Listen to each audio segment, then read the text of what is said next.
साथियों, आज मैं जो है बता दूं आपको कि डंडेसर वार्ड नंबर 2 में Agastya blessings study centre library में हूं और यहाँ पर आप देखेंगे इस लाइब्रेरी में कैसा लगा आपको? बहुत अच्छा लगा मुझे यहाँ पर आकर। यहाँ पर बहुत सारी लाइटिंग है यहाँ पर हर कहेंगे सर आप देख रहे राणा साहब ने जो इनिशिएटिव लिया है ये मैं तो समझता हूँ बहुत बढ़िया। इस एरिया के जो बच्चे हैं उनको एक पीसफुल इन्वायरमेंट मिलेगा। वो यहाँ पे बैठ के अपनी स्टडीज जो है वो कर सकें। यकीनन बहुत फ़ायदा होगा इस इलाके के बच्चों को आगे जाने में। नहीं तो बच्चे हमारे नौशहरा जाते थे वहाँ लाइब्रेरी में, तो अगर उनको यहाँ नज़दीक आने जाने में बहुत टाइम वेस्ट होता था, तो ये तो बिल्कुल नज़दीक है, तो यहाँ पे वो टाइम की बचत होगी और काफ़ी मैं समझता हूँ कि ये फ़ायदेमंद रहेगा इस एरिया के बच्चों के लिए। तो जी हम स्पेशल थैंक्स करेंगे चांदनी राकेश जी का, जिन्होंने हमारे बच्चों को ये फैसिलिटी दी। यहाँ पे सबसे इम्पोर्टेंट चीज ये है कि हमारे बच्चों की सिटिंग जो नहीं थी उसके लिए ये बहुत ही इम्पोर्टेंट थी। टेस्ट तो बाद की बात है, कोई भी टेस्ट क्वालिफाई करना बाद की बात है। सबसे पहले हमारे बच्चों का जो बेस था वो सिटिंग होनी चाहिए, जो घर में नहीं हो सकती, क्योंकि घर में बच्चा किसी न किसी एंगल से डिस्टर्ब होता ही रहता है। तो हमें दिल से पसंद था ये प्लीजेंट जो पीसफुल माहौल जो देना, ये बहुत ही बड़ी बात है हमारे इस एरिया में। यहाँ से लोग सुंदर पानी जाते थे, नौशहरा जाते थे, और उसके लिए आप देखिए फाइनेंशियली भी कई लोग इतने वीक थे कि उनको आने जाने में, किराया देने में इतना वो पैसा एफर्ट नहीं कर पाते थे। कुछ लोग ट्यूशन दे के तो लाइब्रेरी में जाते हैं। तो इनको हम दिल की गहराइयों से थैंक यू बोलना चाहेंगे, क्योंकि हमारे बच्चों को ये बहुत ज्यादा नीड थी इस चीज की।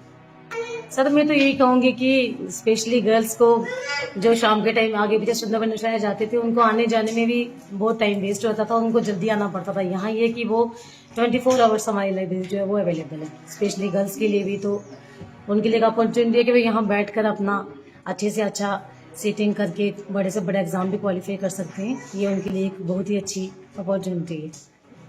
जय श्री राम रजत जी। तो आपने आज विजिट किया, तो जैसे खाने पीने के लिए बेसिक चीज़ों की जो है वो नीड होती है, तो आज के ये जो युग है ये एजुकेशन का युग है। तो आज की जो नीड है तो वो युवाओं के लिए पढ़ाई, एजुकेशन, जॉब होनी चाहिए। तो घर में बच्चा पढ़ नहीं सकते, कामकाज बहुत होते हैं हमारे इधर। तो ये है कि यहाँ पे देखिए आप कैबिन में हमने स्पेशल जो है वो लाइट यहाँ पे है, और कंफर्टेबल जो चेयर यहाँ पे आप देख सकते हैं, बैठ के बच्चा पढ़ सकता है। और कोशिश कर रहे हैं हम कि इसको जो लाइब्रेरी को 24 आवर चलाएं। तो बच्चों की जो नीड थी वो यहाँ पे पूरी कर दी। एक सुंदरबनी और नौशहरे के बीच में लाइब्रेरी थी नहीं, और ये है कि एक हाईवे के पास है। जो भी बच्चे आते थे उनको चल के पैदल जाना पड़ता था नौशहरा सुंदरबनी आगे। तो यहाँ पे चलने की वो जो है एक दिक्कत नहीं है, तो बच्चा जब भी आए यहाँ पे पढ़ के आराम से अपने घर भी जा सकता है। तो थैंक यू करूँगा मैं आपका, जो आपने स्पेशल टाइम निकाला और आपने विजिट किया। तो ये और भी वीडियो जो है वो दूर दूर तक जाए, ताकि बच्चे जो हैं यहाँ पे आके पढ़ें, अफसर बन के निकलें, यहाँ से कुछ बन के निकलें, तो हमें भी प्राउड हो अपनी लाइब्रेरी पे। जय श्री राम। क्या कहेंगे सर आप? हम देख रहे हैं कि ये फैसिलिटी जो है नौशहरा और सुंदरबनी के बीच में कहीं नहीं थी, लेकिन अब बच्चों को जो है यहाँ पर एक मौका मिला है। क्या आपके जेन्युइन रेट से क्या इस लाइब्रेरी से बच्चों को फायदा हो सकता है? सर आपका बहुत बहुत धन्यवाद जो आज आपने हमारी लाइब्रेरी में विज़िट किया। तो हमारी यही एक कोशिश थी कि बच्चे हमारे जो हैं दूर दूर तक जम्मू जा रहे थे, और नौशहरा और सुंदरबनी में भी जो है इतनी सीट्स भी नहीं थी, कोई उनको आना जाना भी जो है गरीब बच्चे एफर्ट नहीं कर पा रहे थे। तो हमने सोचा कि क्यों ना बच्चों को एक अच्छा जो है इन्वायरमेंट जो है अपने गांव में ही मिल जाए। तो रेट्स का जो है वो ऐसी बात नहीं है, हमारा जो मोटिव जो है यही है कि हमारे बच्चे पढ़ के कुछ आगे निकल सकें, क्योंकि घर में जो है वो एक माहौल नहीं होता पढ़ने का। गाँव है, घर में बच्चों को काम होता है, छोटा मोटा घर का काम काज में जो है उनका टाइम वेस्ट हो जाता है। तो जब बच्चे लाइब्रेरी में आएंगे, बैठेंगे, तो उनको एक पीसफुल जो है इन्वायरमेंट मिलता है, डिस्टर्बेंस नहीं होती, एक माहौल मिलता है। सभी बच्चे जो है बैठे होते हैं, एक दूसरे को देख के भी तो बच्चे जो है बहुत सीखते हैं, और सीटिंग जो है वो बच्चों की बन जाती है। क्योंकि घर में अगर कोई गेस्ट भी आ जाता है तो बच्चे को जो है उठना पड़ता है, या उसको कान में कोई आवाज़ पड़ेगी, कुछ लड़ाई झगड़ा हो गया, कुछ हो गया, तो डिस्टर्ब हो जाता है, उसका पूरा दिन ही जो है वो वेस्ट हो जाता है।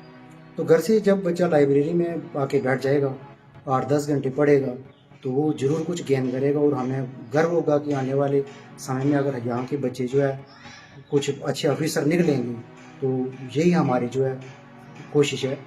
तो समाज के लिए एक पढ़े लिखे व्यक्ति का अपने समाज के लिए जो उत्तरदायित्व होता है तो वो हम निभाने की कोशिश कर रहे हैं कि बच्चों को अच्छी बुक्स भी यहाँ पे प्रोवाइड करने की कोशिश करेंगे। और मैं आपको बताऊं कि बहुत कम लोगों को जो है ये लाइब्रेरी का कंसेप्ट जो है पता है। बहुत सारे लोगों ने हमसे पूछा, सर आप लाइब्रेरी बुक्स आ गई हैं, क्या है लाइब्रेरी का? उनको ये है कि भाई यहाँ पे बच्चों को सिर्फ जो है बुक्स मिलेंगी पढ़ने के लिए, लेकिन उनको ये सेटिंग का नहीं पता है। ये जो हमारे कैबिन आप देख रहे हो या चेयर्स देख रहे हो, हमने अच्छी चेयर जो है आप देखें तो दूसरी लाइब्रेरी जो है कहीं पे भी जम्मू में भी आप देखेंगे तो 1000 रुपीज़ की चेयर होगी। आप हमारी चेयर देख सकते हैं, क्योंकि हम सोचते हैं कि अगर यहाँ पे बच्चा बैठेगा तो वो 10-12 घंटे भी बैठेगा तो उसको कोई परेशानी नहीं होगी। हमने 4-4.5 हज़ार की जो है अच्छी वाली चेयर जो है कंफर्टेबल ला के बच्चों के लिए रखी है। तो हमारा कोई आप समझ सकते हैं कि ये है कि पूरे एफर्ट्स जो हैं दिल से ये हैं कि बच्चे पढ़ें, उनको एक अच्छा माहौल मिले। तो बुक्स ही जो होती हैं ये एक रियल फ्रेंड्स होती हैं और ये हमारा रियल एसेट्स होती हैं। आप देखें जो बातें हम बुक से सीखते हैं वो हमें दुनिया में कहीं से नहीं मिल रही हैं। किसी ऑथर ने अगर कोई बुक लिखी है तो वो उसकी पूरी लाइफ का जो एक्सपीरियंस है, जो वो पूरा लाइफ जिया, अगर कोई 70 ईयर्स 40-30 जो भी है जो उसने लिखा, तो वो उसकी पूरी लाइफ का जो है एक सार होता है। तो ये चीज़ें पढ़ के तो बंदा बहुत सीखता है। और यहाँ पे जो है जैसे हमारी कंट्री है इंडिया, अलग अलग समुदाय के धर्म के लोग रहते हैं और इतना पीसफुल माहौल भी जो मिल रहा है वह इसीलिए है कि पढ़ के जो हमारे अच्छे एजुकेशनिस्ट हुए उन्होंने बच्चों तक यही बातें पहुंचाई हैं कि अमन चैन से रहना, समाज के लिए कुछ हमारा जो कार्य है वो अच्छे से निभाना। तो हमारा यही है कि हम सोचते हैं कि अपने समाज के लिए सबसे बढ़िया यही है कि बच्चों को एक अच्छा प्लेटफॉर्म दिया जाए, चाहे वो हिंदू हो, मुस्लिम हो, सिख हो, क्राइस्ट हो, हमारे पास आएँ, बैठें। अगर पैसे की भी परेशानी होगी तो हम पैसे की भी उनको हेल्प करेंगे।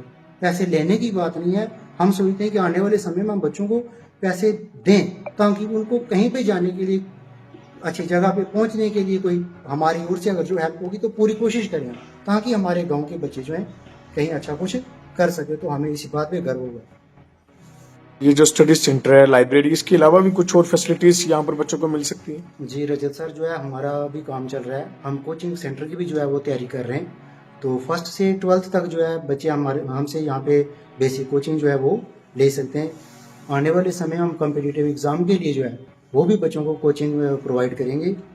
तो इतना ही कहना चाहूँगा मैं।